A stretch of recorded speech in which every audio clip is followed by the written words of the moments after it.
Welcome to the African History Network show right here on 910 a.m. the Superstation, the Future Radio. I'm your host, Brother Michael Imhotep. It is Monday, October 25th, 2021, and we are live. Hope everybody's doing well. We had a great show on Sunday, so we're going to be rebroadcasting it on our Facebook fan page, The African History Network, The African History Network, and our YouTube channel, Michael Imhotep, Imhotep, throughout the week. So on yesterday's show, we talked a little bit about the documentary airing on MSNBC called Civil War, The Roots of Our Division. Civil War, The Roots of Our Division. And, we talk a lot about the Civil War Reconstruction here on this show, Jim Crow era, what happened after slavery ended. And I also teach a 10-week online course dealing with from the Civil War to the Civil Rights Movement and Black Power, 1865 to 1968. So the documentary was airing while our show was on the air on Sunday. So I did not get a chance to see it until after our show was over with. So I've gone through and watched it twice. We're going to talk about it some on today's show, and throughout the week, we're going to deal with different aspects of the documentary. Okay, so did you see it on MSNBC? Is also streaming on Peacock, the NBC streaming service is also streaming on Peacock. It's called Civil War, The Roots of Our Division. And one of the things that they talked about different aspects of the Civil War and how, depending upon which region of the country you live in, the way the Civil War was taught in your school was different. And they talked about the lost cause, which we've dealt with before on this show. They talked about some different aspects of the Civil War, which we've talked about here previously on this show. But one of the things they dealt with, and we're going to talk about tonight, is the myth of the happy slave, the myth of the happy slave. And they dealt with how one of the biggest pieces of propaganda regarding the Civil War is the movie Gone with the Wind, the movie Gone with the Wind. Okay. Clark Gable. And we know you had, Hattie McDaniels, and Hattie McDaniels wins an Oscar for Best Supporting Actress. I think it was in 1939. And Butterfly McQueen, the movie Gone with the Wind. And this movie Gone with the Wind romanticized slavery, but also romanticized the South and the aristocracy and the genteel life of the South, the Southern wealthy plantation owners who had happy slaves, things like this. Okay, so we're going to talk some about that. Did you see the documentary Civil War, The Roots of Our Division? We're going to discuss it some. Give us a call, 313-778-7600, 313-778-7600. If you saw it, what'd you think about it? We're going to talk about different aspects of it throughout the week. And one of the people featured in the documentary is one of my friends, Dr. Greg Carr, chair of the Afro-American Studies Department at Howard University. I didn't even know he was going to be in the documentary. I was watching it, and there at Howard University, I see Greg. I said, I need to call Greg, because I said, I want to get him back on the show also. We've had him on the show before. But he's a panelist every Thursday on Roland Martin Unfiltered. I'm on every Friday on Roland Martin Unfiltered, usually every Friday. But Dr. Greg Carr did a really good job, of course, in the documentary as well. Okay, now, one of the things they talked about in the documentary, we dealt with in class on Saturday. My class from the Civil War to the Civil Rights Movement and Black Power, 1865 to 1968. They talked about the Clinton, Mississippi massacre of 1875. And I didn't even know they were going to talk about it in the documentary. We dealt with that on Saturday in the class. So we'll talk some about the Clinton, Mississippi massacre on tomorrow's show. But one of the things we're going to talk about today is the anniversary of the St. Bernard Parish Massacre in Louisiana, the St. Bernard Parish Massacre in Louisiana during Reconstruction, October 25th, 1868, October 25th, 1868. Okay, so we're going to discuss that some on today's show as well. All right, now on the African History Network show, we focus on educating, empowering, and inspiring people of African descent throughout the diaspora and around the world, because right now it's corrects wrong behavior. What you do for yourself, what you do to yourself, and what you allow other people to do to you and get away with is based upon what you think about yourself. What you think about yourself is based upon what you have been taught about yourself. What you've been taught about yourself is based upon everything you've read, heard, and seen about yourself. So when you control the radius of a man or woman's thoughts, you can control the circumference of his or her actions, because the mind can't do or teach what it doesn't know. Now, we deal with a number of different topics here on the African History Network show. We deal with current events in history and politics, education, economic empowerment, entrepreneurship, relationships, love, sex, health issues, and much, much more. Sign up for our email newsletter. Text the word Kemet, K-E-M-E-T, to 22828. To sign up for our email newsletter, text the word Kemet, K-E-M-E-T, to 22828. To sign up for our email newsletter. Also visit our website, AfricanHistoryNetwork.com, AfricanHistoryNetwork.com. You can sign up for the email newsletter there as well. Okay, visit our website, AfricanHistoryNetwork.com. You can sign up for the 10-week online course that I teach on Saturdays, from the Civil War to the Civil Rights Movement and Black Power, 1865 to 1968. We do the classes live, 12 noon to 2 p.m. Eastern Standard Time. All the sessions are archived, recorded. You can go back and watch it anytime. So as soon as you register, you can watch the class we just did this past Saturday. Okay, that's from the Civil War to the Civil Rights Movement and Black Power. Okay, I want to jump into this first topic here. So I think overall it was a good documentary. One of the things they did was they were on location in different cities. So part of it was in Mississippi, and they were at a high school in Mississippi and dealing with how the history of slavery is taught in Mississippi. And then at one point they're in Washington, D.C. at Howard University. So they're in the South for part of the documentary. They're up north for part of the documentary. Okay. And I want to go to this clip here. Squeeze this in before we go to break. I want to go to this clip here. This is from Morning Joe, MSNBC. We're going to go to clip one here in just a second, Shakita. This is from Morning Joe on MSNBC. They interviewed the director and the producer of the documentary. They interviewed Rachel Boynton and Erica Dilday. Okay. Erica is the producer. Rachel is the director. Rachel is white. Erica is African-American. This is the documentary Civil War, The Roots of Our Division. And this documentary looks at how Americans tell their version of the Civil War, how Americans tell their version of the Civil War and its legacy of slavery and racism. Now, we know the Civil War is 1861 to 1865, and the South secedes from the Union.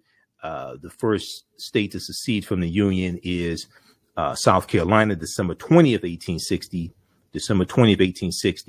And this is about 6 weeks after Abraham Lincoln becomes president-elect.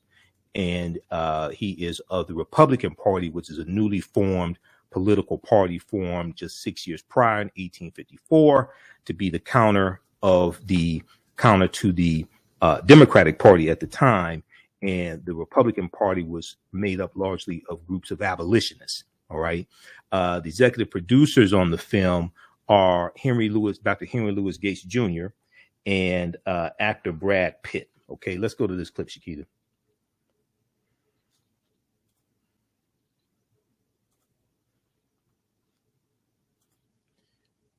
Okay, clip number one. Who we are as a nation.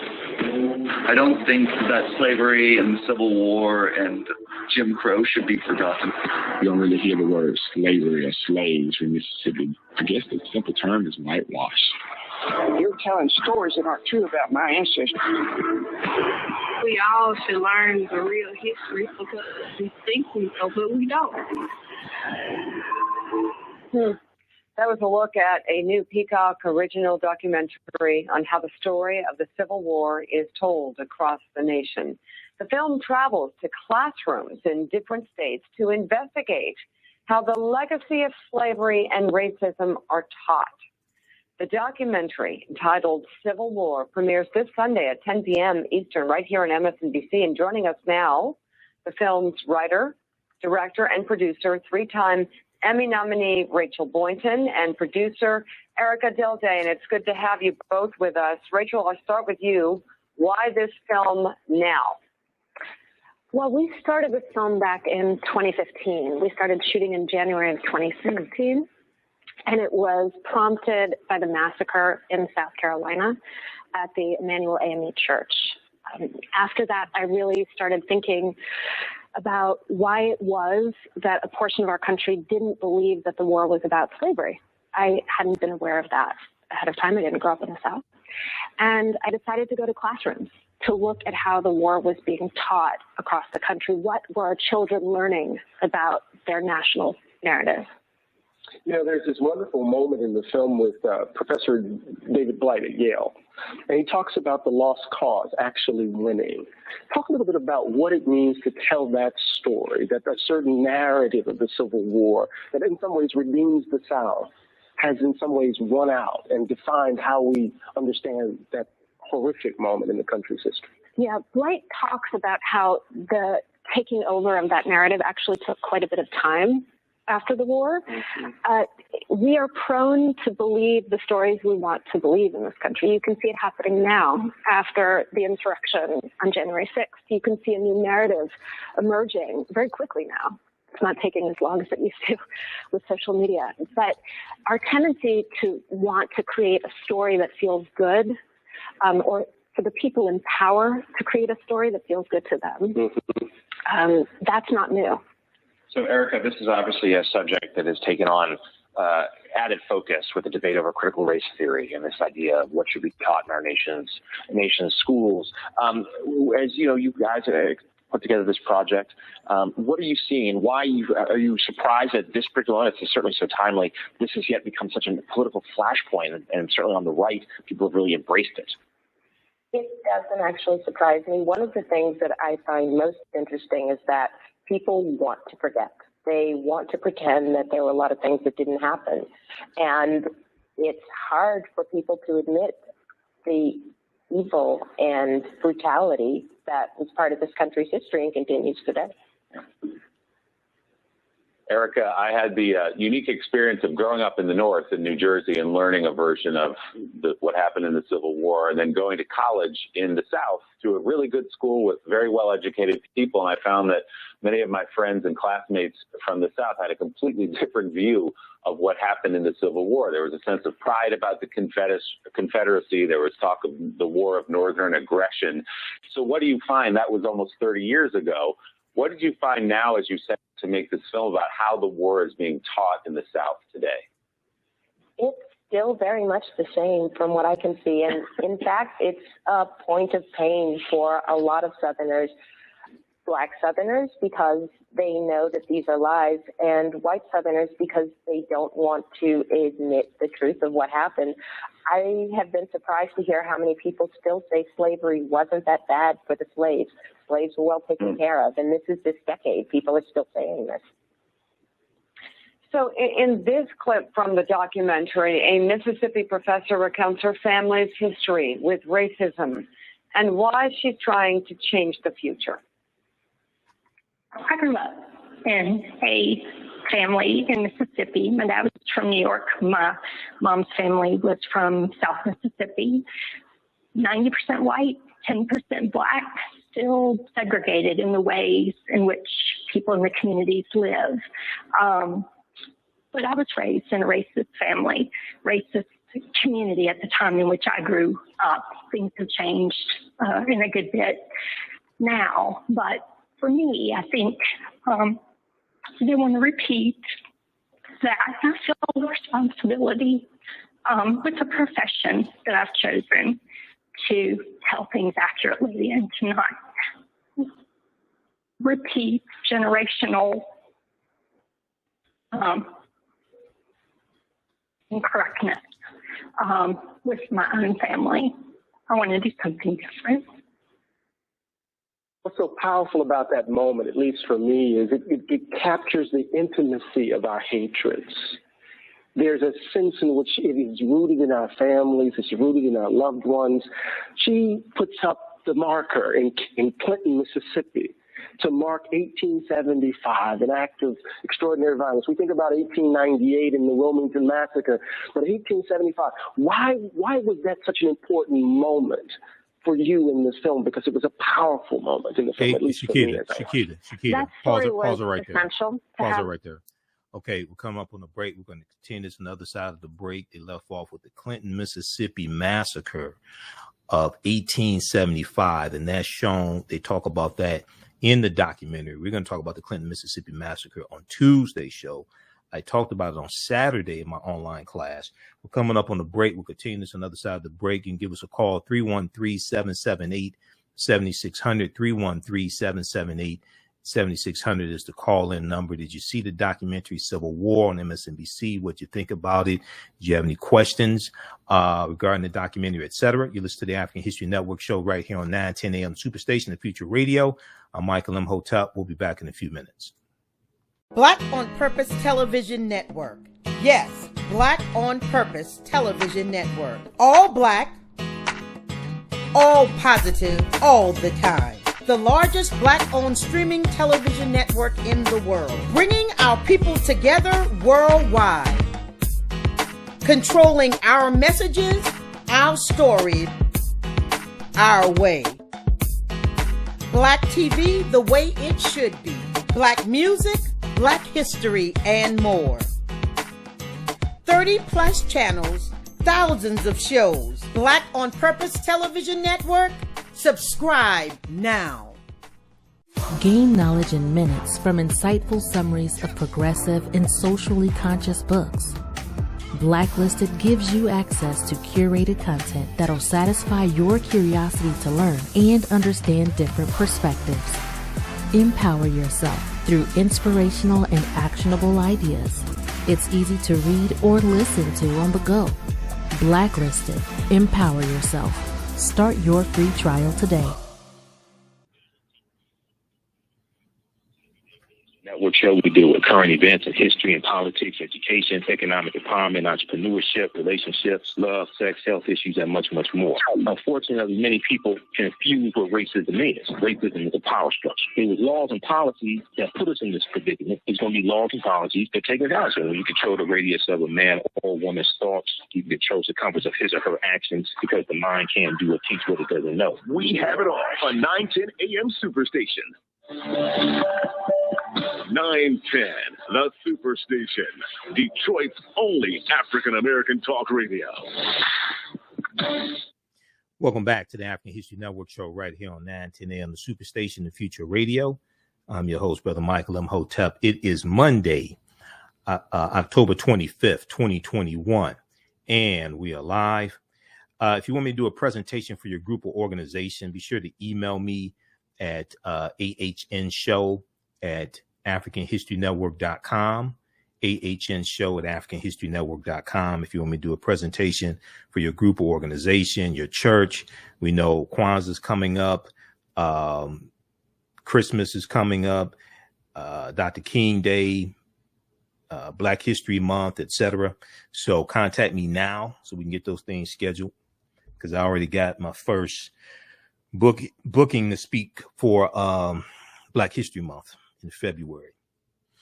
Okay, right before the break, we were talking about the documentary that aired on Sunday, October 24th, 10 p.m.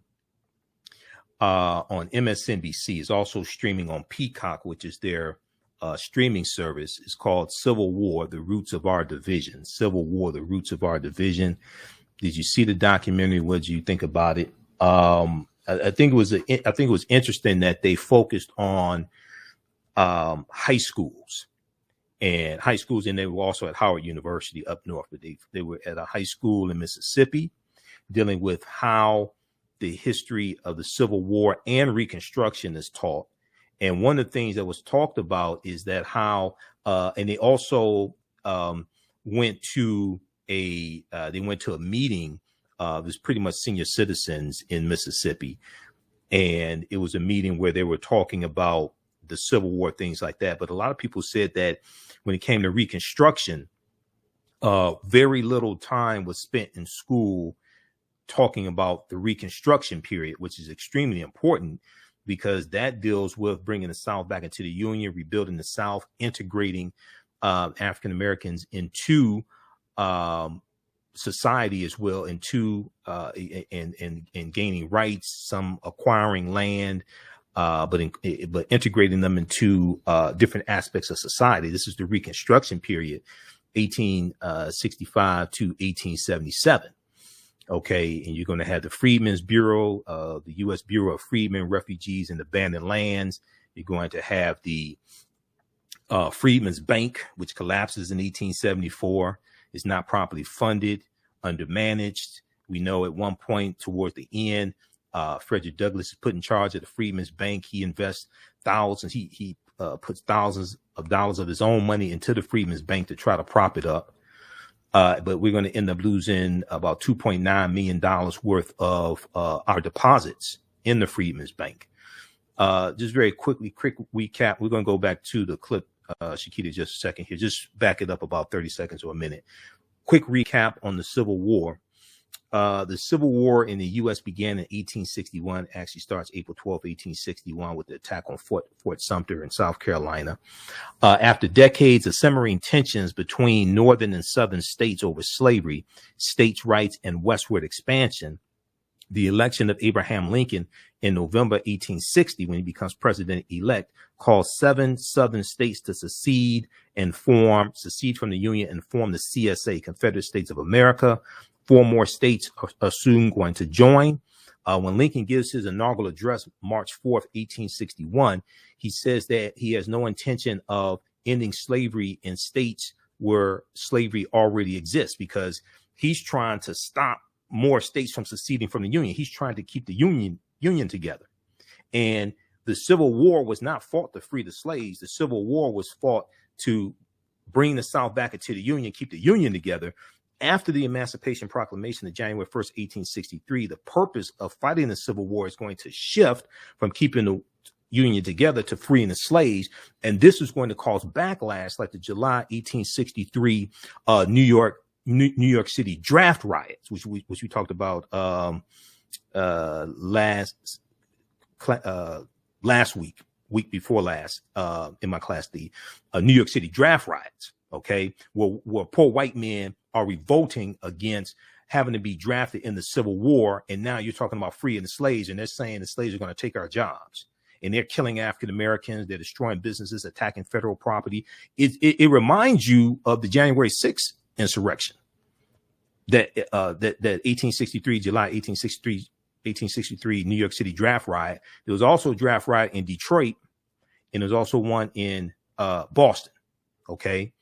So then in March of 1863, during the Civil War, there was a big race riot here in Detroit in 1863. We know there was one in 1943 during World War II.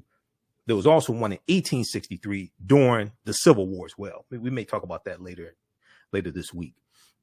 So the Civil War, the war between the states, as the Civil War was also known, ended in Confederate surrender, April 9th, 1865. General Robert E. Lee surrenders to Ulysses S. Grant at the Appomattox Courthouse in Virginia. And this, for all practical purposes, ends the U.S. Civil War. The conflict was the costliest and deadliest war ever fought on American soil, with some 620,000 of the 2.4 million soldiers killed, millions more injured, and much of the South left in ruin. There were a lot of poor, destitute white people after the Civil War ended. And one of the things that the U.S. Bureau of Freedmen, Refugees, and Abandoned Lands was doing, or the U.S. Freedmen's Bureau, one of the things they were doing was also, in addition to helping African Americans, former slaves, they were also helping poor, destitute white people as well. Okay. All right. Let's go back to this clip, Shakita.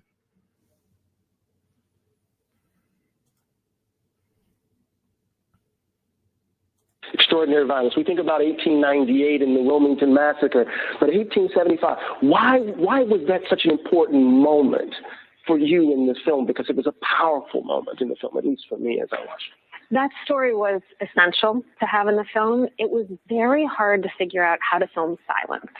There's a lot of silence in this country around very important events.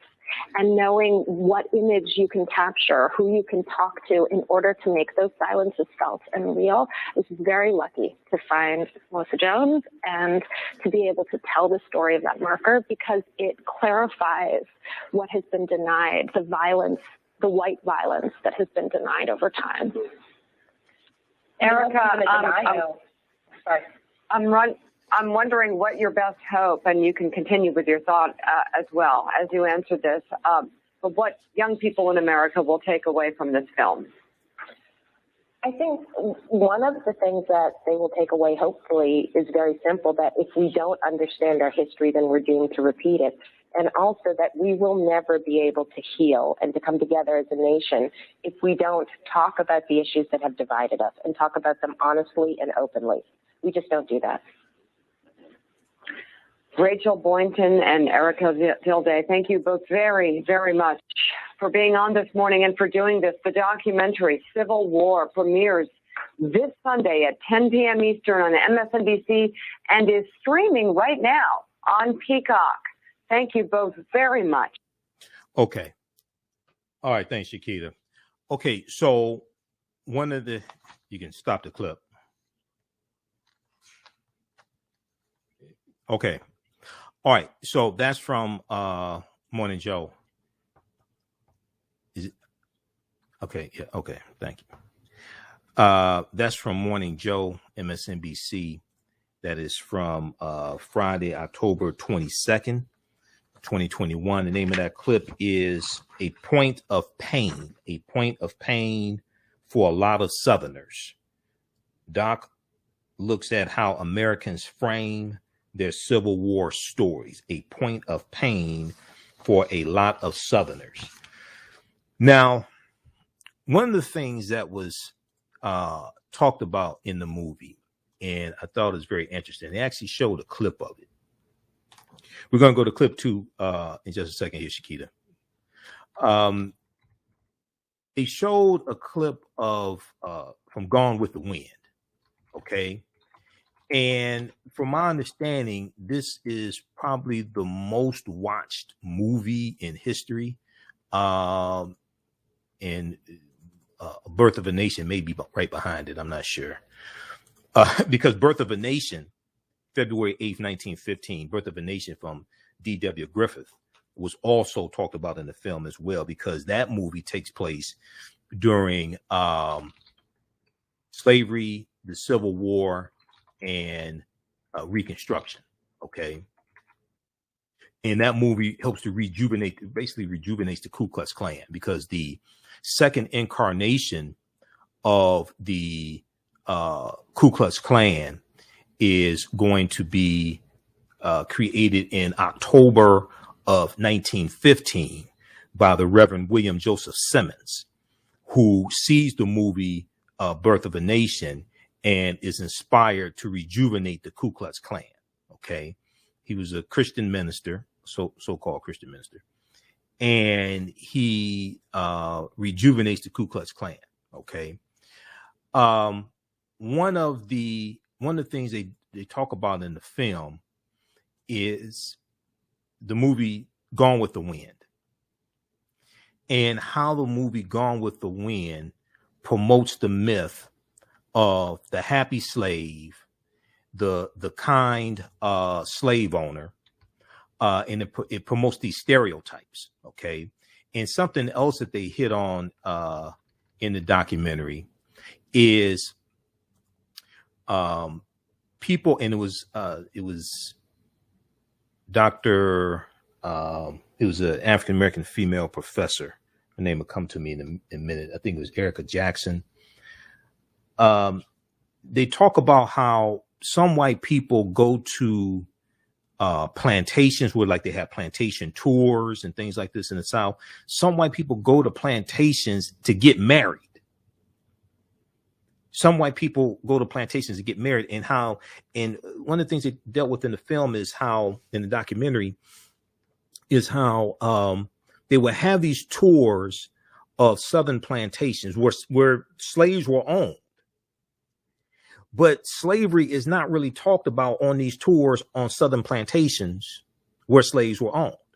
And you have some white people who will get married at these plantations because of this myth, because of this lost cause myth and these revisionist history from movies like Gone with the Wind that romanticize slavery, romanticize the antebellum South before the Civil War. And you have, images of belles, the female belle, and Southern gentlemen and things like this. And they showed a scene from Gone with the Wind that showed the white children on the plantation, the white children laying in the bed, and it was a African-American slave child with some leaves they were using as a fan to fan them while they are asleep. Okay, now I've seen Gone with the Wind before. It was a long time ago. My mom watched the movie and I watched it. This is years ago. I may have seen it. I know I've seen it once. I don't know if I've seen it twice because I don't watch a lot of slave movies. But I don't remember that scene in the movie, but they showed it in the documentary. Okay, and one of the things they dealt with in the film was this myth of the happy slave. Okay, now when we look at very quickly here, when we look at Reconstruction, let me pull this other clip up here, this other segment. When we look at Reconstruction, then we're going to go to this clip here, this second clip. Reconstruction is 1865 to 1877. And the Civil War destroyed the institution of slavery and ensured the survival of the Union and set in motion economic and political changes that laid the foundation for the modern nation, wrote historian Eric Foner in his book, Reconstruction, America's Unfinished Revolution, 1863 to 1877. During Reconstruction, the United States made its first attempt to build an egalitarian society on the ashes of slavery. In the documentary, Dr. Greg Carr, my friend Dr. Greg Carr, chair of the Afro-American Studies Department at Howard University, he said that Reconstruction was a period of time when African Americans were showing white people how to have a democracy, how to have a real democracy. And we know there's about 2,000 because we're voting during Reconstruction. Okay. We know even before the 15th Amendment of 1870 is ratified in 1870, some of us are voting. African American men are voting, and we elect about 2,000 African American men to elected office throughout the South. Okay, and some in the North also. In South Carolina, the majority of the state legislature in South Carolina during Reconstruction is going to be African American men. We know you're going to have Hiram Rhodes Revels, who was a U.S. senator from Mississippi. Okay, he gets appointed in 1870. Okay, Hiram Rhodes Revels, and now you have actually there's this piece from the Zen Education Project because October 16th was the anniversary of African Americans joining the House of Representatives. Okay, I'm going to pull this up here from the Zen Education Project. But all this they deal with these different aspects in the documentary. So if you haven't seen it, go watch it. But Dr. Greg Carr dealt with how Reconstruction was a period of time where African Americans are showing white people how to have a real democracy. And we're gaining rights. You have the 1866, the Civil Rights Act of 1866. You have the 14th Amendment of 1868, 15th Amendment 1870. Okay, October 19th, 1870, first African Americans elected to House of Representatives. October 19th, 1870. And then you're going to have Hiram Rhodes Revels, who gets appointed to the U.S. Senate because It wasn't until about 1913 or 1914 that people started voting for U.S. senators. Prior to that, for about the first 104 years, it's the state legislature that is appointing U.S. senators. Okay, people didn't vote for U.S. senators originally. October 19th, 1870, first African Americans elected to the House of Representatives, and this is something that's talked about in the documentary because it deals with the Reconstruction period. And then after Reconstruction ends in 1877 with the Compromise of 1877, where the Republicans and the Democrats conspire to let Rutherford B. Hayes become president, because neither Rutherford B. Hayes nor Samuel J. Tilden, who is the Democratic candidate, have enough Electoral College votes to become president. So there's a backroom deal made where the Democrats say that they'll let Rutherford B. Hayes become president if he removes the Union troops out of the South, the remaining Union troops out of the South. And he does this. Okay, removes them out of Louisiana and South Carolina, the remaining Union troops out of the South, that allow the white supremacists in the South to take back full control of the South and the political structure. And then you're going to start seeing in 1890, 1895, 1898, 1901, you're going to see them rewriting their state constitutions to codify white supremacy. Before they start rewriting the state constitutions, you're going to see them in segregating schools, segregating in the 1880s, segregating schools, segregating streetcars, public accommodations, things like this. Then you're going to see the rewriting of the state constitutions. 1890 Mississippi, 1895 South Carolina, 1898 Louisiana.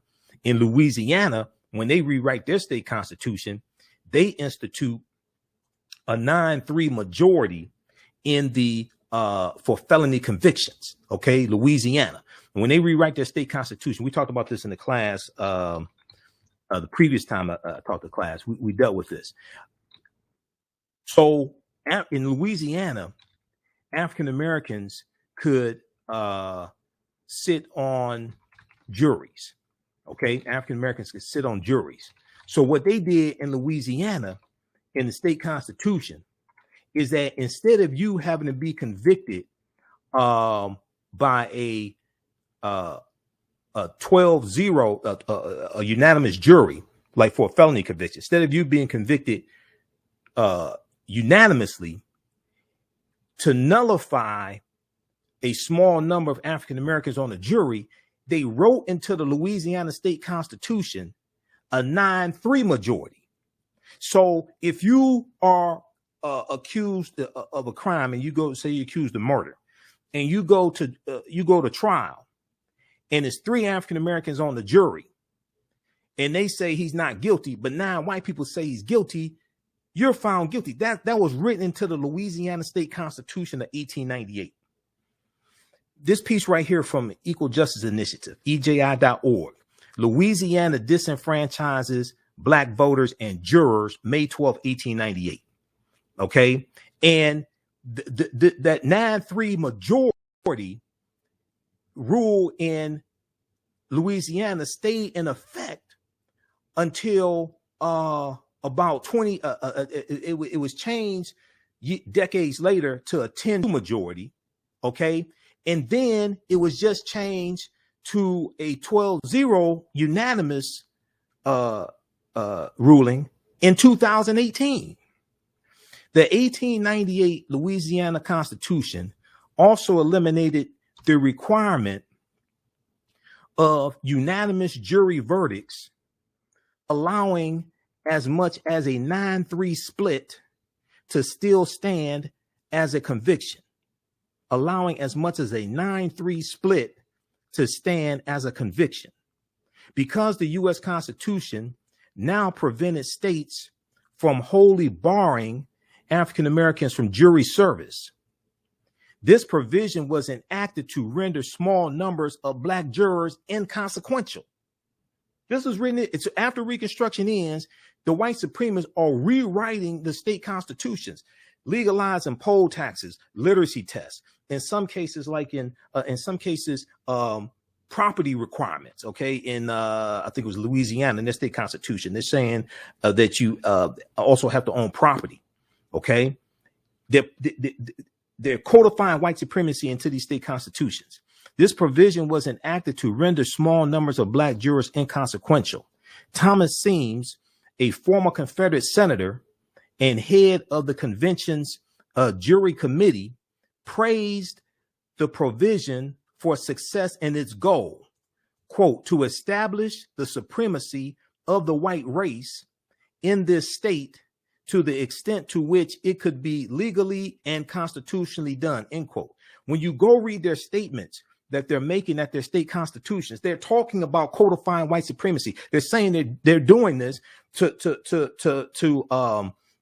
exclude the Negro, like in Mississippi, like White County Judge Solomon Saladin Calhoun said in 1890 at their state convention to rewrite the state constitution. He said we are here to exclude the Negro. But they talk about how they're doing this to codify white supremacy. Quote, to establish the supremacy of the white race in this state to the extent to which it could be legally and constitutionally done, end quote. The 1898 Louisiana Constitution eliminated federally enforced voting rules that enfranchised black men in Louisiana during Reconstruction. As a result, the number of black registered voters dropped from 130,000 before the new Constitution to just 5,000 by 1900. Okay, so the new Constitution went into effect in 1898 Louisiana. Prior to 98, you had 130,000 registered African-American voters. 2 years later, 1900, you got 5,000 registered African-American voters. By 1904, the number had dropped to just 1,000. This is after the Compromise of 1877, which ends Reconstruction. Throughout the southern states, disenfranchisement laws targeted black communities for generations. For generations. Louisiana's 1898 Constitution was revised slightly in 1913, but most of the restrictive language remained until 1972. The non-unanimous jury rule remained in effect for more than a century, meaning that to be convicted of a felony, you don't have to have a unanimous jury. It doesn't have to be 12. It could be 9. Okay? Until Louisiana voters approved a constitutional amendment to abolish it in November 2018. They changed it decades later to a 10-2 majority. You could still be found guilty of a felony. It wasn't changed until a unanimous ruling by the jury, 12-0, until November 2018. Politics is the legal distribution of scarce wealth upon resources and the writing of laws, statutes, ordinances, amendments, and treaties, their adoption, interpretation, and enforcement. This is a legacy of slavery, Jim Crow segregation, racism, white supremacy, coded into the laws. This was in Louisiana. Louisiana also has one of the highest poverty rates in the country. Louisiana is also where Angola prison is. Louisiana is also where Angola prison is as well. Okay, now I want to go to this second clip here. Now, this is from the Golden Girls, okay? This is from the Golden Girls, and this was, you remember Blanche on the Golden Girls. Blanche was from the South, and her family would former slave owners, plantation owners, things like this. And this is a debate. Don Cheadle is on the Golden Girls, but I don't think we knew who Don Cheadle was back then in the 80s. But this is a debate over the Confederate battle flag of Northern Virginia that people call the Confederate flag. Okay, it's not the Confederate flag, it's the Confederate battle flag of Northern Virginia under General Robert E. Lee's army. The flag that's on the Dukes of Hazzard car, okay, General Lee, that's the name of the car, named after a white supremacist slave owner who committed treason against the Union to fight against the Union. That flag, there were 3 flags that flew over the Confederate States of America from 1861 to 1865. That flag that's on the General Lee car was not one of those flags. Let's go to this clip, Shakita.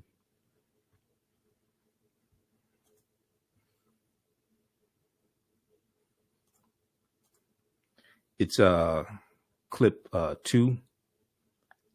It's on Facebook.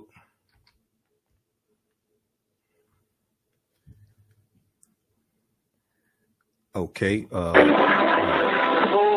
Wait up. You're not hanging that flag in here. Well, of course I am. Blanche, do you know what this flag represents?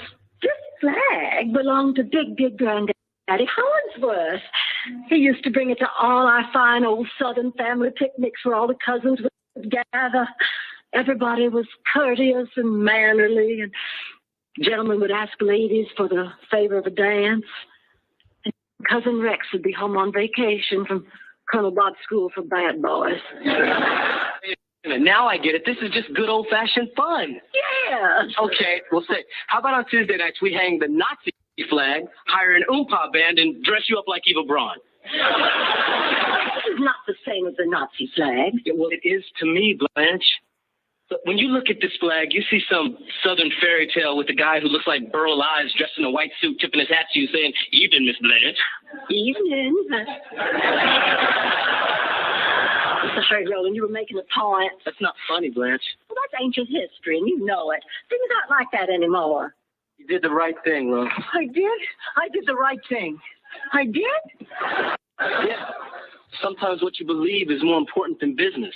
Although what some people believe is unbelievable. Now, Roland, I am not some kind of bigot because I love this flag and I resent that implication. You just stop that right now.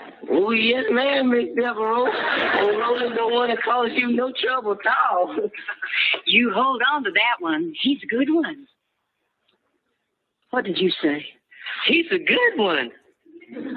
Roland, wait. Hey, Roland, I don't feel like that woman in there. I don't feel that way at all. But can't you see, Blanche, that flag ties what you believe and what she believes together. Look, I'm telling you, the legacy of that flag is alive every time I walk down the street with a group of my friends and I see a white person cross over to the other side because they're afraid. Or look, when I'm in the elevator with somebody like you and you're all huddled over in the corner wondering what I'm going to do, sometimes I just want to go, just to break the tension. So please don't tell me about that flag. I've battled that flag all my life. Look, Roland, I'm sorry. I'm sorry for everything you have been through. But what am I supposed to do? What am I supposed to think about all my family, all my friends? All right. When I was in school, maybe I was a little less sensitive than I could have been. Yeah, but I was just doing what all my friends were doing. They were my friends. And we were just acting like everybody we knew acted. Oh, when I had my first baby, well, the hospital was packed, and I had to share a room with a young black woman. George made a big stink about the accommodation. She had to have heard him. I know her baby was as cute as mine. Cuter, in fact. Rebecca was an ugly baby. Turned out fine. Ugly baby. You can get an idea of how she looked if you catch Sophia some morning with her teeth out. The point is, what am I supposed to do and think about my family now? What am I supposed to think about all those people I love? What am I supposed to think about me? Everything I grew up believing in, all my wonderful memories, they're all tarnished now by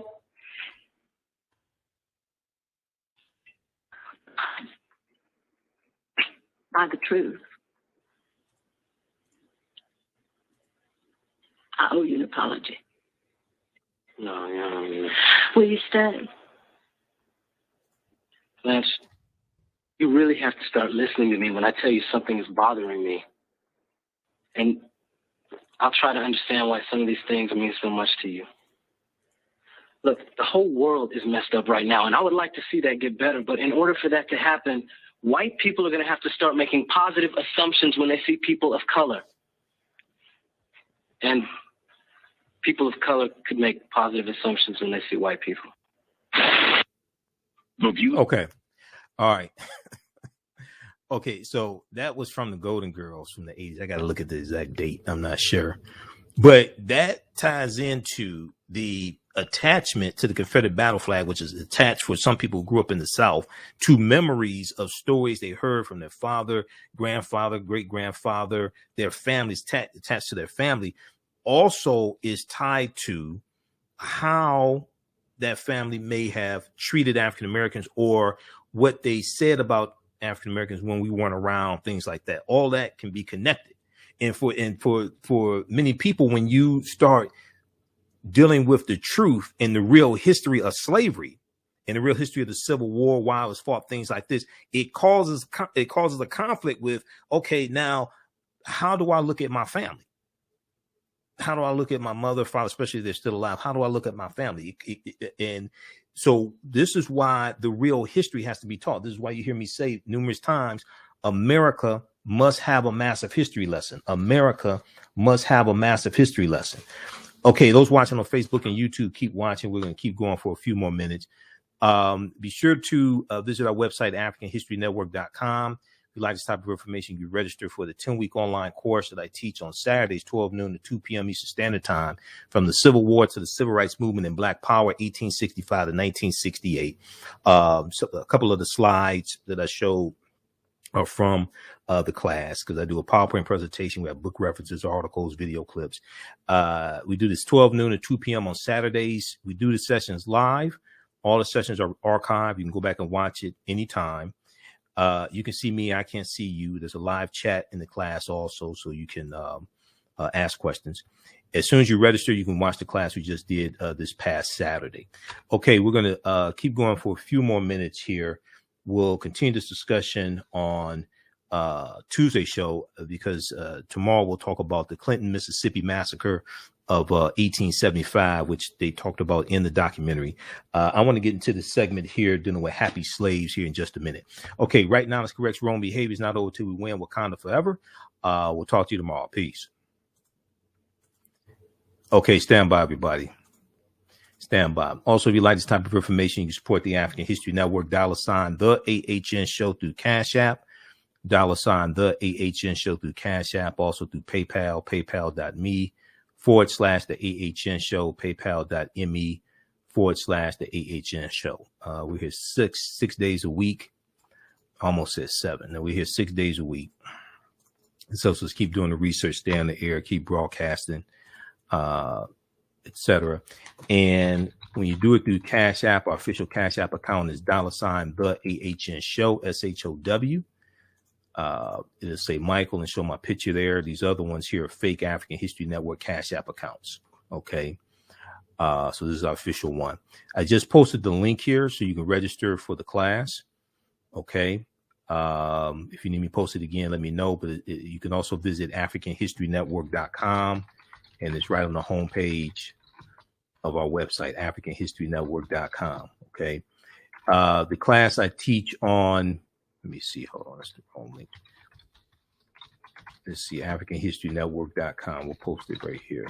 Okay. The class I teach on Sundays is Ancient Kemet, the Moors, and the Ma'afa, understanding the transatlantic slave trade, what they didn't teach you in school.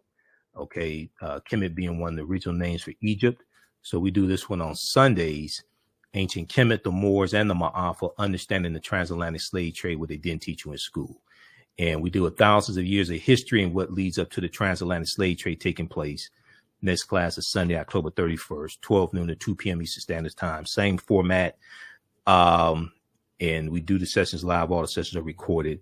And we deal with ancient Egypt, ancient Kemet, Nile Valley region of Africa, 800-year occupation of Europe by the Africans known as the Moors, what leads up to the transatlantic slave trade taking place. And we deal with the transatlantic slave trade.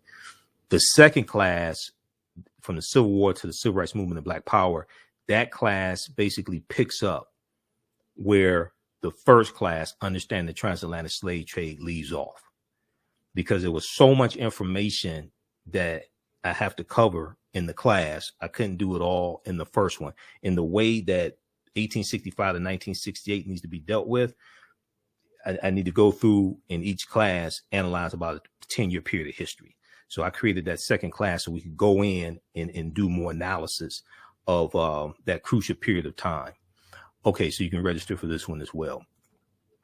All right, let's continue here. I want to deal with this myth about the happy slave. And we may talk about this some more on tomorrow's show also. There's a good piece from history.com that deals with some myths about slavery. Okay, some myths about slavery. And we're going to reference that some here. And also we'll may look at this tomorrow. Okay. And then during the week, we'll also look at some myths about Reconstruction, because Reconstruction is not talked about a lot. The history of Reconstruction is not talked about a lot. And that's a really crucial period of time. Okay. So there's a good article from history.com, which is the official website of the History Channel. The most damaging myths about slavery debunked. The most damaging myths about slavery debunked. And let me pull this up here. And in the documentary, you heard a lot of these myths about slavery and people trying to, especially a lot of white people in the South, trying to discount the severity of slavery or how America benefited from slavery, even if you had white people who didn't own slaves. Okay. Only about a quarter of the white people in the South owned slaves, but there were at least 262 skills, trades, and crafts that African people had in this country from 1619 to 1865. They're not just producing cotton. They're producing coffee, tobacco. They're producing all different types of crops that are being sold in stores, and people are consuming. They're producing vegetation and growing livestock, all these things. So even if people didn't own slaves, they still benefited from the crops and the products and things like this that slaves are producing. And they're building, and white people are building businesses around this also.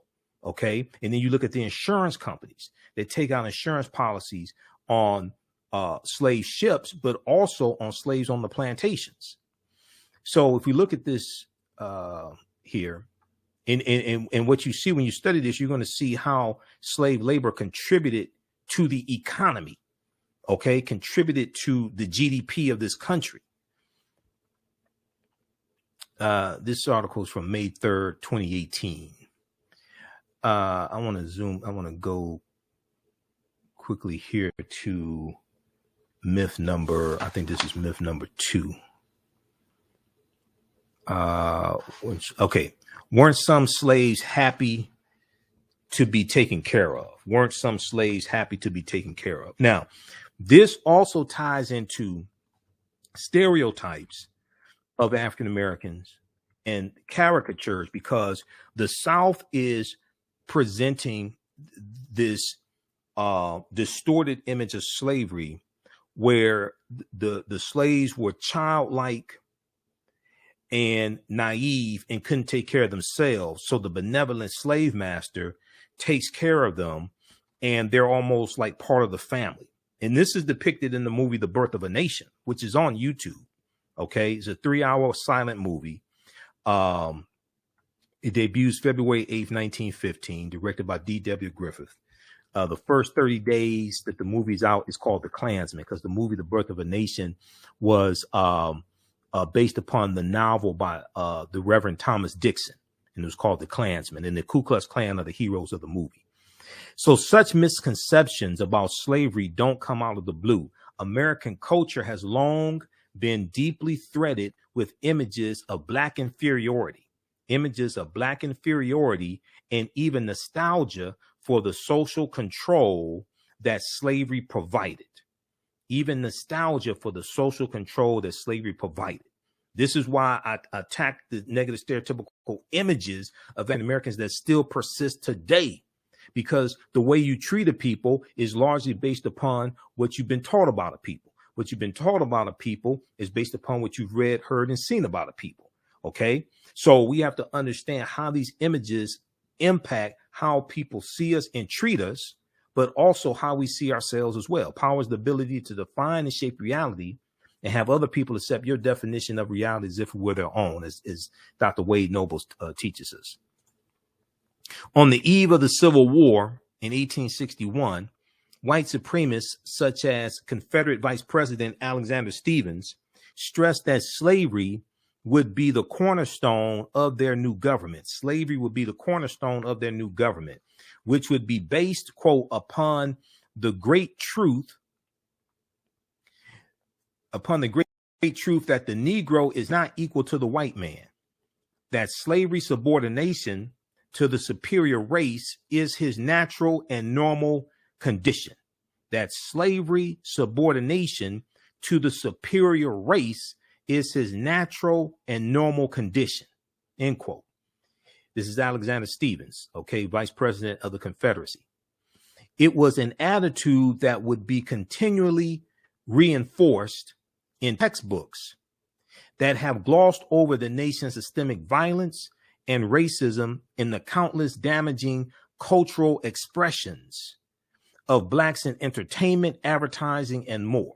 The caricatures, the Uncle Ben, the Aunt Jemima, okay, the minstrel shows, 1828, 1829, T.D. Rice, Thomas Dartmouth Rice creates the minstrel shows. He becomes known as the father of the minstrel shows, and he creates the Jim Crow character. Turn around, jump around, I jump just so. Every time I turn around, I jump Jim Crow. He creates the Jim Crow character, and he puts on tattered, torn clothing, and he becomes known as the father of the minstrel shows. And the minstrel shows become the number one form of entertainment, or one of the top forms of entertainment in the country. And the minstrel shows are popular in the South and the North. Okay, the minstrel shows are popular in the South and the North. And what happens is that you're going to have other white men who see this, and the Jim Crow character, he puts on a blackface also. Okay, so he puts on blackface, and he adopts a Southern dialect imitating enslaved Africans, and they portray them on stage as being dim-witted, docile, obedient. Okay, and this reinforces this stereotype of the happy slave, but it also reinforces a stereotype that African Americans cannot be independent, and they have to be cared for by white people. They have to be slaves because the South called it the peculiar institution. They call it the peculiar institution, and they said that Africans were not smart enough to take care of themselves, so they create these stereotypes to reinforce dim-witted African Americans, and that the benevolent slave master will take care of them, and they will do work on the plantation and things like this. And everybody's happy, because they said that if you don't have this system of slavery, then the Africans are going to be on their own. There's going to be havoc. They're going to rape your women. There's going to be crime, all of this. So the peculiar institution of slavery has this checks and balance system, and it makes everybody happy. This is the argument that the South is making. And also, after the Civil War ends, the South wants to bring back slavery also. This is the argument that they make again. This is one of the arguments made in the movie The Birth of a Nation, which came out on the 50th anniversary. 1915 is the 50th anniversary of the Civil War ending and the 13th Amendment and slavery ending. So they're making this argument, all hell broke loose when slavery ended. Oh, no, you need to bring it back. That was a good institution. Okay, so now you're going to have T.D. Rice, then you're going to have these other these other minstrel shows, these minstrel show companies, okay, that are going to crop up as well. The Virginia Minstrels are going to be founded by Dan Emmett in 1843 in New York City. Now that's up north in New York City. And the minstrel shows, they're going to travel across the country. They're going to be up north in the South, and it's going to be hugely popular. There was an episode of the TV show The Lone Ranger, and I went through and I watched all 5 seasons of The Lone Ranger, the TV show from like the 1950s. The first 4 seasons are in black and white and the 5th season is in color. There was one episode I remember where it was this white couple, and they're coming back. They were out on the town, and they're coming back home. They're coming back from the minstrel show. They actually say they're coming back from the minstrel show.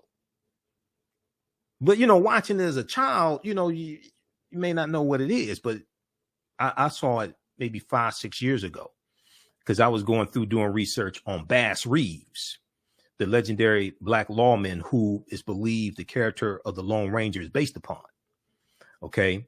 So I was doing research. So I'm watching it as an adult. I know exactly what they're talking about, minstrel shows.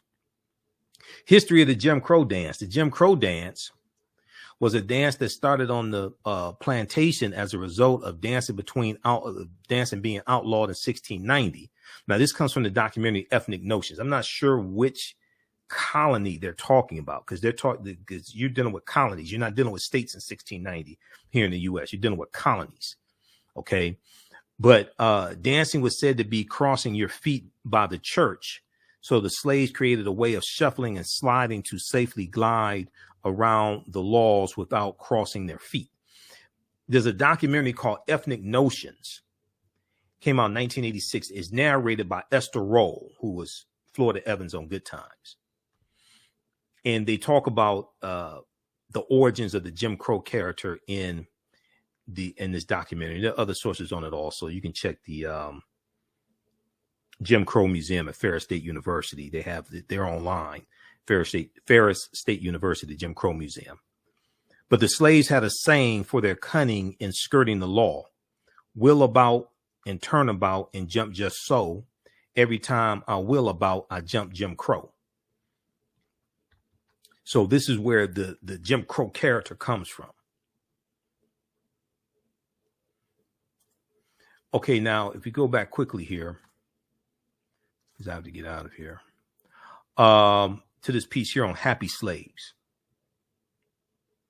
It was an attitude that would be continually reinforced in textbooks that have glossed over the nation's systemic violence and racism, and in countless damaging cultural expressions of African Americans in entertainment, advertising, and more. Because the dehumanization of African Americans has always been entertainment for this country. We can go back to the minstrel shows. We can go back to the songs. We can go back to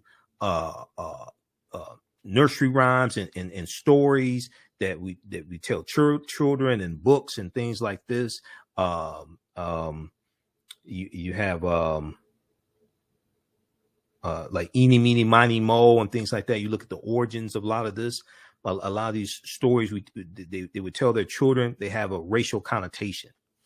In the period immediately before and just following the Civil War, benign images and paintings and illustrations presented the old plantation as a kind of orderly agrarian paradise where happy, childlike slaves were cared for by their beneficent masters. You could say benevolent masters as well.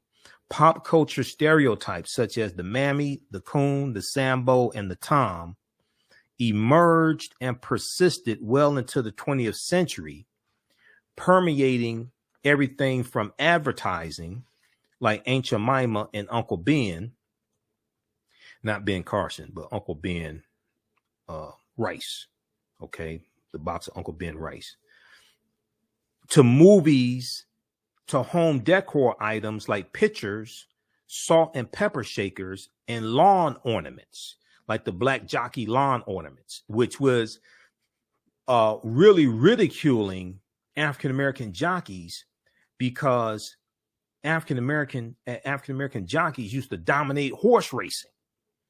The first Kentucky Derby was ran in 1875. 14 of the 15 jockeys were African-American jockeys. We used to dominate horse racing. Oliver Lewis won the first Kentucky Derby. I've done an entire lecture dealing with when black men dominated horse racing. Oliver Lewis won the first Kentucky Derby. He was 19 years old. Okay. His trainer was named Ansel Williamson. Oliver Lewis was a former slave, but also his trainer, Ansel Williamson, was an older African-American man. He was a former slave. We dominated horse racing, and there was a concerted effort to force us out of horse racing. So Jimmy Wink Wingfield was the last African-American jockey to win the Kentucky Derby. That was 1902. Jimmy Wink Wingfield. Hold on, let me pull this up. Okay. We'll go to that in just a second here. What we have here. Okay.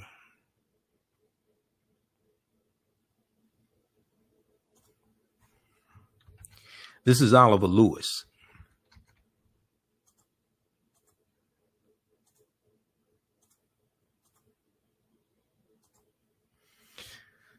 So the Kentucky Derby, which is the first of the Triple Crown races, you have the Kentucky Derby, the Preakness, and the Belmont Stakes. Those are the three races that make up the Triple Crown.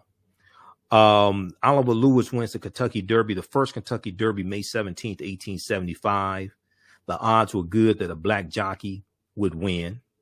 Yeah, the odds were very good that a black jockey would win.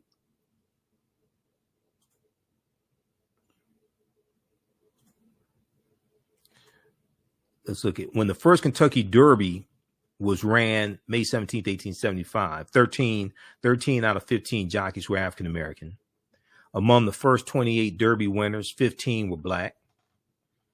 African American jockeys excelled in the sport in the late 1800s, but by 1921 they had disappeared from the Kentucky Derby track.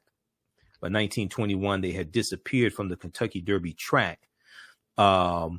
And would not return until Marlon St. Julian rode in the Kentucky Derby race in the year 2000. We got pushed out of horse racing. Our horses were sabotaged. There were threats against the jockeys, the threats against the African-American jockeys. So we got white men became jealous of the type of money we were making, and we got pushed out of horse racing. African-American jockeys' dominance in the world of racing is a history nearly forgotten today. The participation dates back to colonial times when the British brought their love of horse racing to the New World and to the 13 colonies. Founding fathers, or as Dr. Francis Cress Wilson called them, foundling fathers, like George Washington and Thomas Jefferson frequented the track. And when President Andrew Jackson, white supremacist President Andrew Jackson, who signed the Indian Removal Act of 1830. When President Andrew Jackson moved into the White House in 1829, he brought along his best thoroughbreds and his black jockeys, because he's a slave owner also. Because racing was tremendously popular in the South, it is not surprising that the first black jockeys were African slaves. So as long as we was making money for slave owners, it was gravy. But then when we start making money for ourselves, and these guys were large, even though they were short in stature, these guys were larger than life. These guys were making some real money. And like a lot of white people got jealous of the type of fortunes they were making, and conspired against them. Okay, let's continue here.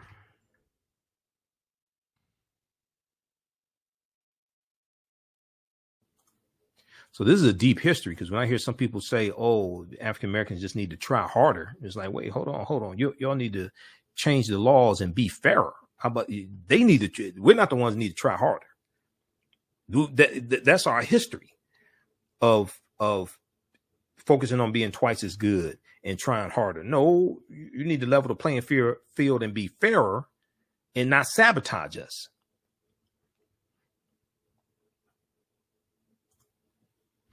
So stereotypes like Aunt Jemima and Uncle Ben, movies, stereotypical movies to home decor items like pictures, salt and pepper shakers, and lawn ornaments. Okay, that lawn ornaments of black jockeys with the lanterns. They presented African Americans as cheerful, subservient darkies with bug eyes and big lips often. Okay, so what this is doing is putting these stereotypes into the popular culture. So then it goes into people's subconscious and is ubiquitous, is everywhere. So people believe it and operate based upon these stereotypes. And oftentimes with a watermelon never too far off. Popular paternalistic depictions such as Mammy in Gone with the Wind. The movie Gone with the Wind is one of the most popular movies in history. Gone with the Wind showed slaves as faithfully devoted to their masters and helplessly dependent. This is one of the themes of The Happy Slave, showing dim-witted, docile, obedient slaves that had to be cared for by their benevolent white masters. They were too ignorant to take care of themselves. Okay, so they need us. Okay, popular paternalistic depictions such as that of Mammy in Gone with the Wind showed slaves as faithfully devoted to their masters and helplessly dependent. The consistent message, blacks were better off under white people's oversight. This was the argument the South was making, that slavery was good for everybody. They can't survive without us. They need us. We give them food and shelter, and they do chores around the house and on the plantation, and they sing songs and perform for us, and everybody's happy. They're almost like part of the family. The Reconstruction and Jim Crow eras, and Reconstruction is 1865 to 18, Jim Crow eras, saw the emergence of an even more damaging stereotype. Blacks as savage, immortal brutes. Because when you study these stereotypes, the black brute, okay, that's going to rape your women, things like this, that is not a dominant stereotype during slavery. Because the dominant stereotype during slavery is that of the happy slave.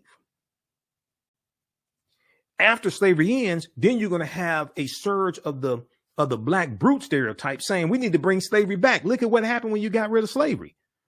These Negroes are going crazy.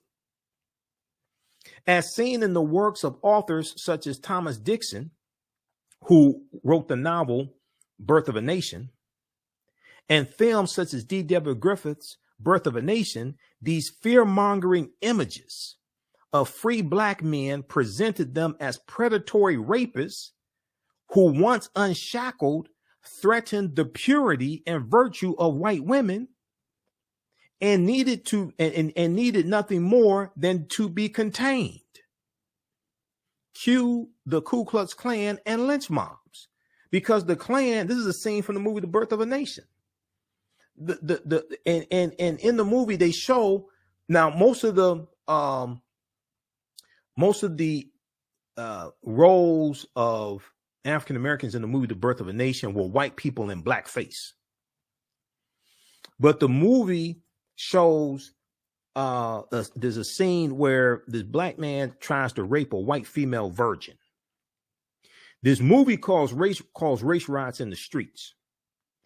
We led protests against the movie because we knew it was detrimental to our existence. Okay. And just as you have a surge of white supremacy and things like this now, this was taking place when this movie came out. We knew that this would contribute to that. And this movie calls race riots in the streets. We led protests against the movie, like Charlotta Bass. The NAACP led protests against this movie. Charlotta Bass, who was the publisher of the California Eagle, black newspaper in California, and you have William Monroe Trotter up north in Boston. William Monroe Trotter in Boston. They're going to lead protests against this movie. Okay, because we knew the movie was detrimental to our existence. If we look at, let me see here, where is this? Where we have Trotter.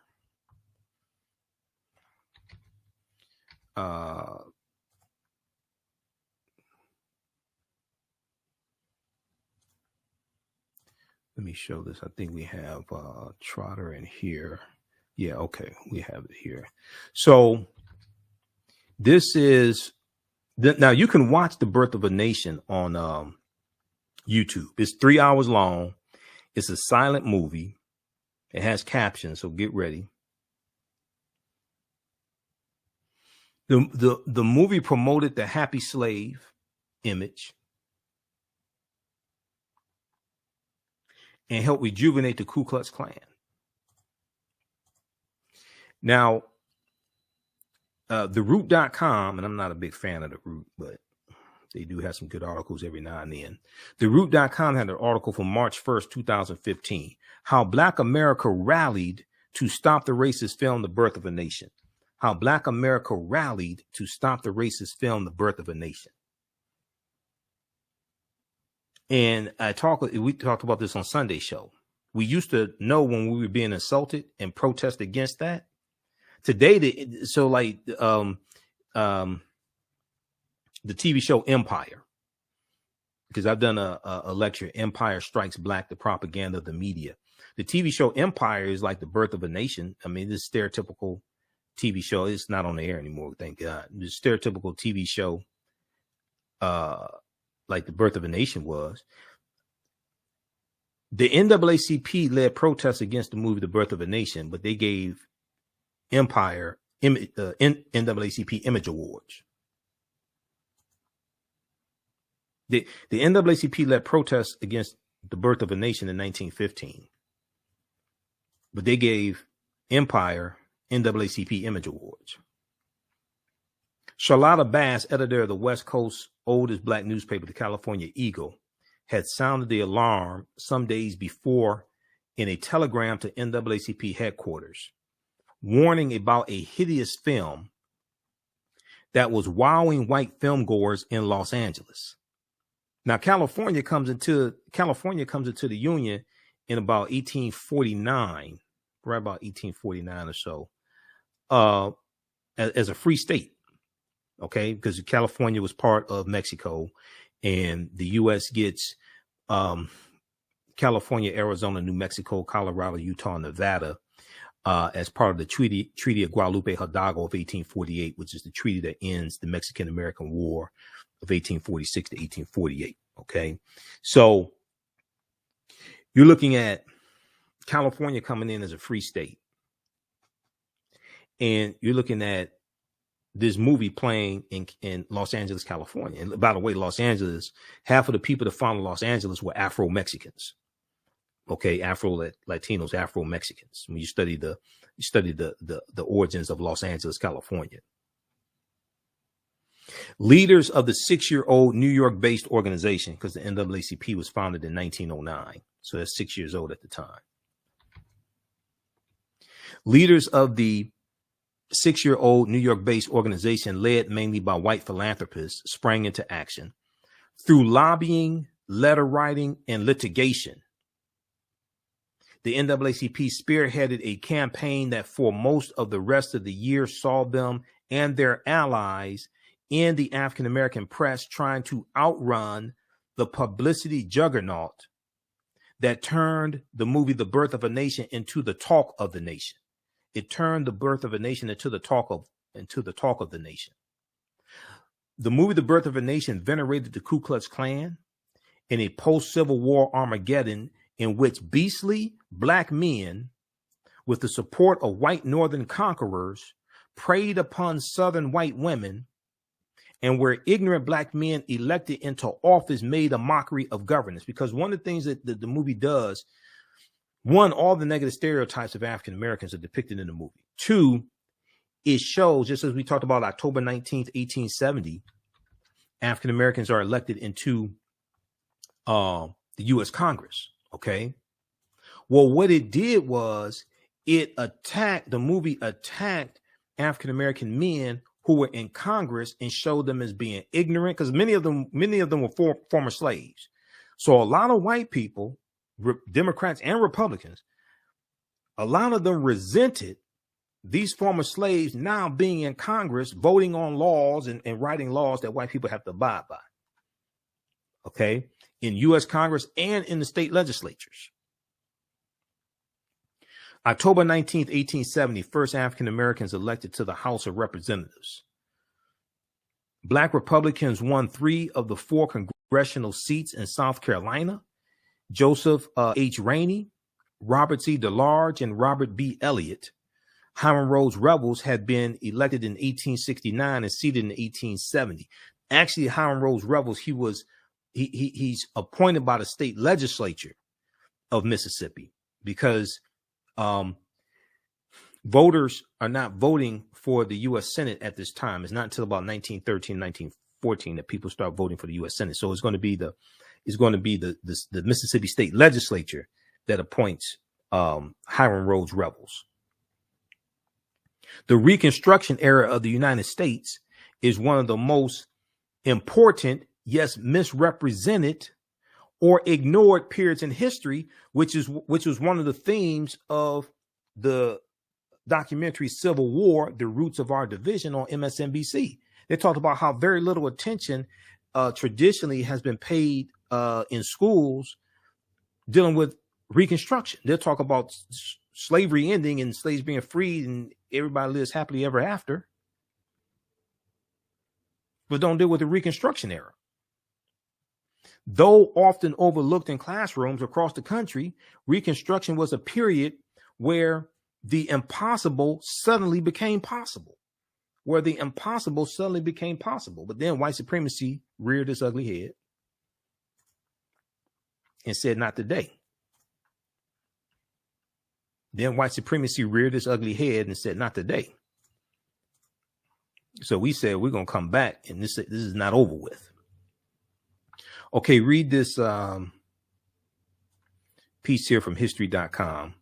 The most damaging myths about slavery debunked by Uhuru Williams. It's a brilliant historian, Uhuru Williams. The most damaging myths about slavery debunked. This is from history.com, official website of the History Channel. And when you read the article, you don't get my commentary. I think it's much better with my commentary and historical analysis, but okay. This is what we're going to do. The piece here on, we're going to look at this here from Zen Education Project dealing with, we'll look at this very, very quickly. We'll talk about this some more tomorrow. October 25th is the anniversary of the St. Bernard Parish Massacre in Louisiana. Okay, 1868. Now, you know you had the Opelousas Massacre in 1868 in Louisiana as well. All right, but let's look at this very quickly. We'll talk about this some more tomorrow. All right. Who still needs to register for the 10-week online course that I teach on Saturdays from the Civil War to the Civil Rights Movement and Black Power, 1865 to 1968? Let me know because we'll post a link here. And it's also at our website, AfricanHistoryNetwork.com.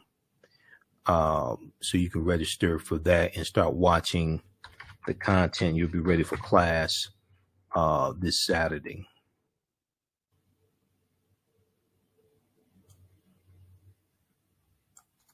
Let me post this. And then we have some bonus information there as well. How you doing, Fly Girl?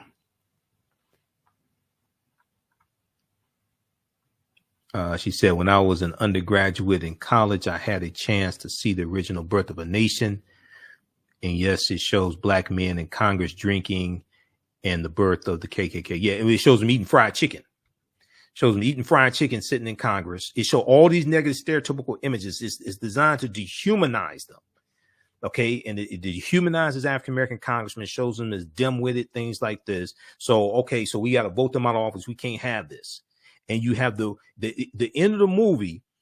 The Ku Klux Klan puts down a revolt by former Union Negro soldiers, and the Klan saves the nation. The Ku Klux Klan saves the nation.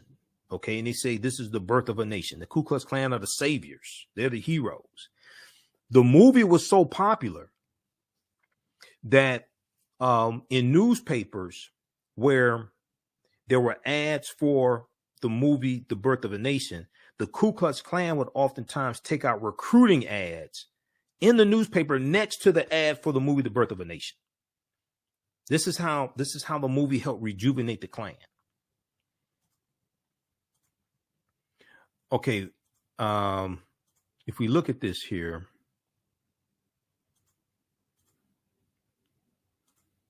this is dealing with the St. Bernard Parish Massacre. We'll look at this very quickly. October 25th, 1868. Today's the anniversary.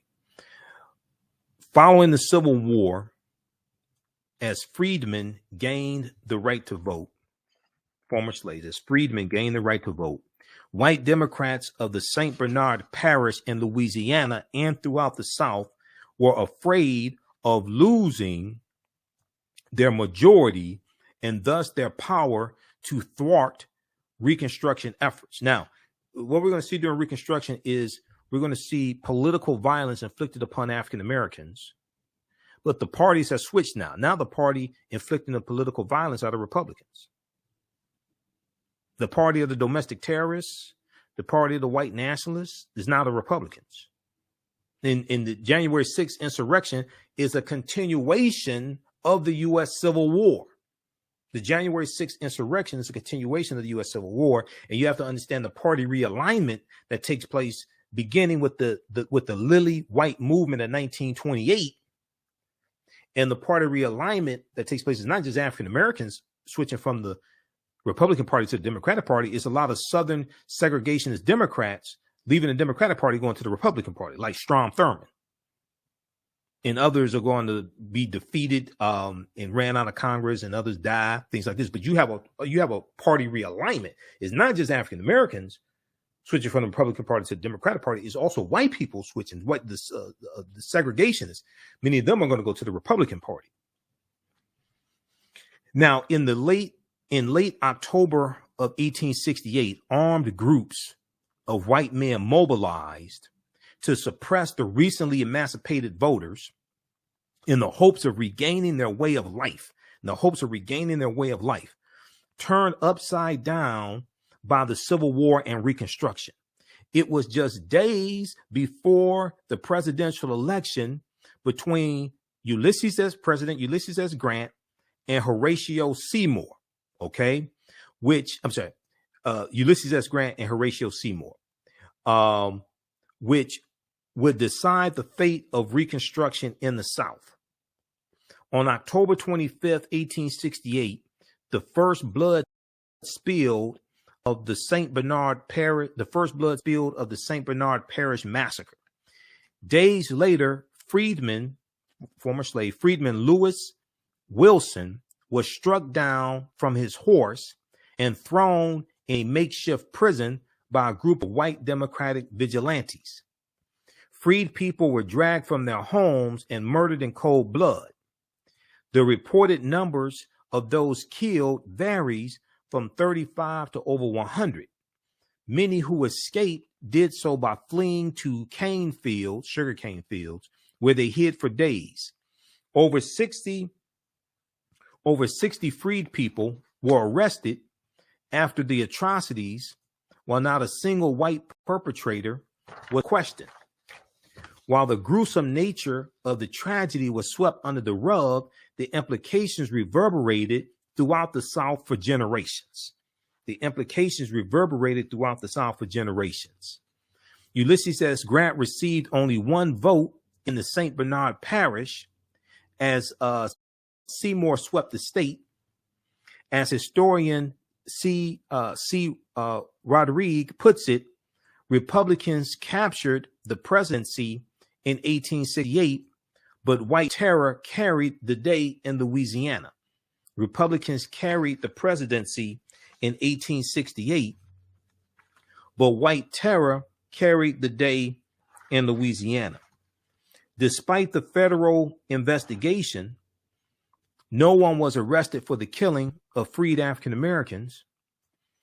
African American survivors identified white neighbors as their assailants, but no justice was sought. Instead, more than 60 freed African Americans were arrested by local authorities and vigilantes for the killing of Pablo San Feliu, F-E-L-I-U. Over time, the massacre faded in obscurity.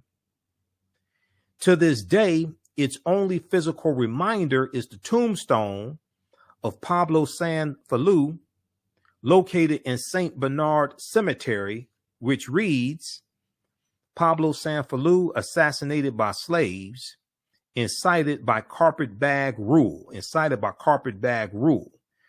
died October 1869. Okay, and this is a picture of the tombstone.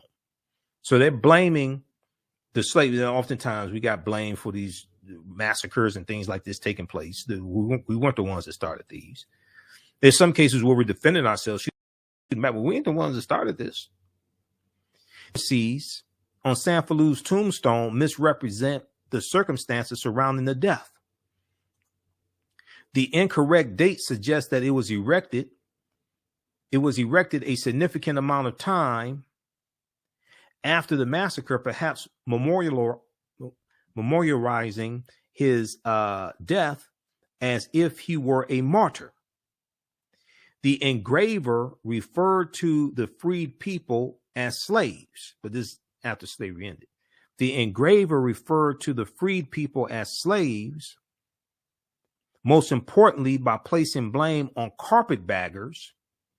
The derogatory term applied to Northerners and outsiders who migrated to the South during Reconstruction. Okay, they were called carpetbaggers. The inscription implies that Sanfilou was an innocent murder victim. But so they said that they were killed by slaves, but this is 1868. It's after slavery ends. The entry was prepared by St. Bernard Parish High School teacher Chris Dyer on the 150th anniversary of the massacre. Dyer is the author of Unraveling a Forgotten Massacre in My Louisiana Hometown. A history teacher discovers a racially driven rampage that still haunts his students' lives. Okay, a history teacher discovers a racially driven rampage that still haunts his teachers' lives. And also the 1868 St. Bernard Parish Massacre, Blood in the Cane Fields by History Press. Okay, read the rest of this here. We may talk a little bit about this some more tomorrow. But this is the St. Bernard Parish Massacre in Louisiana. Took place October 25th, 1868. Who has never heard of this before? Took place October 25th, 1868, during Reconstruction.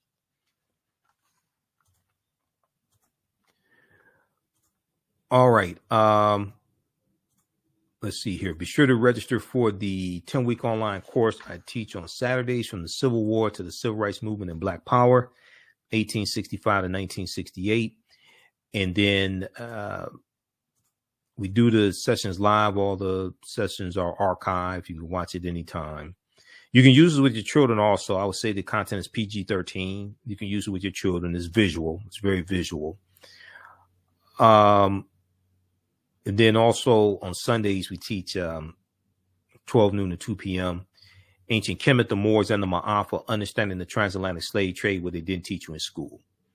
Okay, so that's at AfricanHistoryNetwork.com. Now, all of my DVD lectures and digital downloads are also at our website, AfricanHistoryNetwork.com. And we have this bundle pack here, the Michael Imhotep Black History Month DVD bundle pack. It's 15 of my lectures on all different topics. Okay, 15 of my lectures on all different topics. And we've got everything from dealing with the film Black Panther. It's almost 3-hour lecture I have dealing with the film Black Panther to we have it on the origins of the real history of African American History Month and Dr. Carter G. Woodson. We've got it on the distortion of the legacy of Dr. Martin Luther King Jr., the revolutionary, will not be televised on the television. We've got one dealing with Malcolm X and why is he still relevant. This one here deals with the history of the Three-Fifths Compromise, Article 1, Section 2, Clause 3 of the U.S. Constitution, the Three-Fifths Compromise, and the history of the Electoral College. This one is really good for entrepreneurs. 13 Forms of Wealth, Redistributing the Pain, Keys to Economic Empowerment and Entrepreneurship for African Americans, because I taught entrepreneurship for 7 years. My degree's in business administration. The Racist History of the White National Anthem and the Pledge of Allegiance. So I deal with the history of the national anthem, written by Francis Scott Key, September 1814, during the War of 1812. And deal with the origins of the Pledge of Allegiance, written in 1892 by Francis Bellamy, white Methodist minister who was a socialist, by the way, Francis Bellamy. And then I tie all that into Colin Kaepernick's protests. This one here is a double lecture I did with Dr. David Imhotep, who wrote the book, The First Americans Were Africans, Documented Evidence. This is a 4-hour lecture here, Redistributing the Pain, how African Americans historically fought with economic boycott. So in this lecture, I show actual historic examples of us using different types of economic withdrawal strategies to fight back against white supremacy. You get Great African Women in History, the Mothers of Civilization. Also, it's a 4-hour. This one here is actually 4 hours. A 2 DVD set. It's actually 4 hours. So I deal with some well-known and not so well-known African women in our history from all different time periods. And then also you get this one here. This is a 3-hour lecture I did, Ancient Kemet, the Winter Solstice and the History of Christmas. Ancient Kemet, the Winter Solstice and the History of Christmas. This is not even all of the lectures. It shows all of them when you go here to it on the website. So we deal with the origin, the pre-Christian origins of Christmas. Going back to, and trace this also back to ancient Kemet, ancient Egypt, the ancient Egyptian influence, but we deal with the Roman festival of Saturnalia, the Persian festival of Mithra, all of that. Okay, you can buy these individually, or you can buy them in the bundle pack. Okay, that's at AfricanHistoryNetwork.com. All right. We just posted a link here for the 15 DVD bundle pack. But if you visit our website, we have it there on the home page. And then when you click on the link for the bundle pack, it shows the individual lectures as well.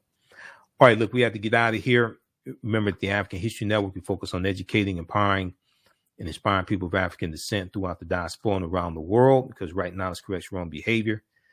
It's not over till we win. Wakanda forever. And also, if you want to advertise with the African History Network, email us at ahnshow@AfricanHistoryNetwork.com. ahnshow@AfricanHistoryNetwork.com. If you want to advertise with the African History Network, current promotion: buy 1 month, get 2 months free. African American business owners.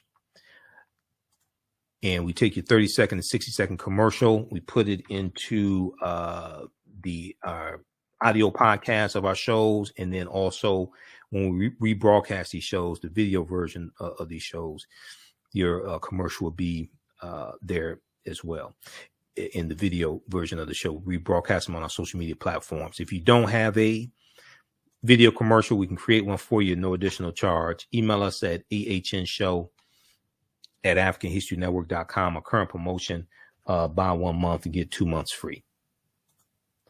All right, remember, right now it's correct wrong behavior. It's not over till we win. Wakanda forever. We'll talk to you tomorrow. Peace.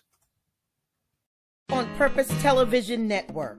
Yes, Black on Purpose Television Network. All black, all positive, all the time. The largest black-owned streaming television network in the world. Bringing our people together worldwide. Controlling our messages, our stories, our way. Black TV the way it should be. Black music, Black history, and more. 30+ channels, thousands of shows. Black on Purpose Television Network. Subscribe now. Gain knowledge in minutes from insightful summaries of progressive and socially conscious books. Blacklisted gives you access to curated content that'll satisfy your curiosity to learn and understand different perspectives. Empower yourself through inspirational and actionable ideas. It's easy to read or listen to on the go. Blacklisted. Empower yourself. Start your free trial today.